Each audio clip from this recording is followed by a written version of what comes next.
My main area of research is spatial sound and 3D audio. What 3D audio is the way we perceive sound as we do in the real world. So even though we only have 2 ears, we are able to say whether a sound is coming from in front of us, behind us, above us, or below us.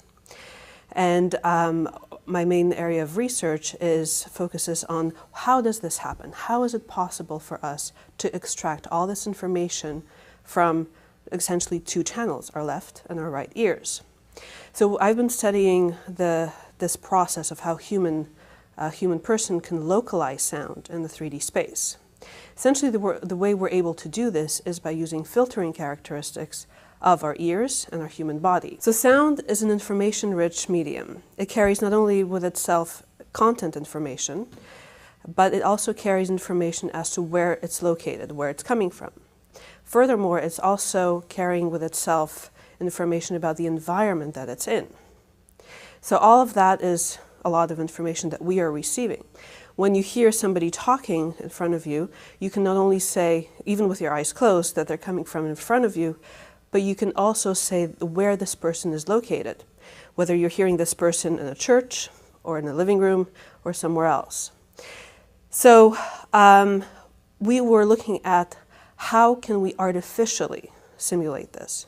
Can we take a person's voice that was recorded, and can we create the illusion that this person is now speaking from a church or a living room or a theater? So the way to do this is to simulate how this voice radiates from the source, how does it interact and travel through the environment, and also how a listener, receives this information. At the same time as we can simulate 3D sound, there's also an inverse application that we're currently looking at. And the application is to extract information from the acoustic environment that you are in. So for example, extract information about the size and the shape of the room that we are currently located in.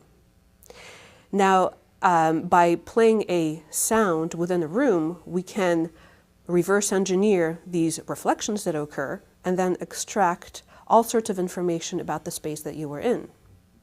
We can extract how the length of the room, what kind of absorptive materials are in there. We can extract information about any kind of movement that occurs in such a space.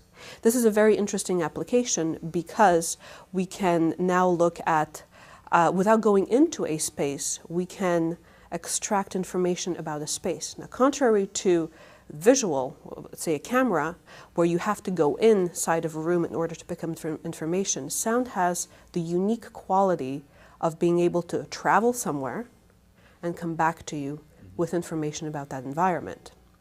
So if you think about applications such as rescue missions, where a person is, say, in a pipe or a cave, we don't know what is inside of this environment.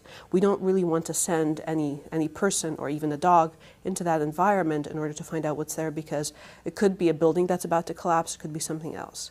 But using audio as a tool, we can now send a sound into the space, wait for it to come back to us so that we can extract information.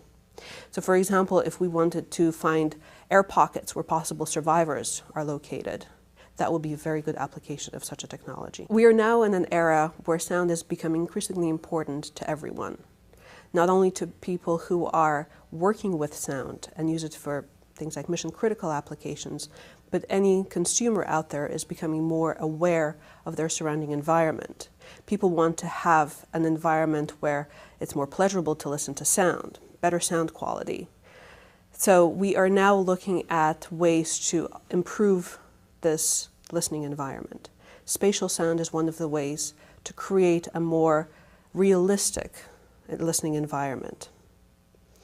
And not only a more realistic environment, but an environment that gives you more comfort in listening to, whether you're listening to music or you're talking to somebody on your cell phone.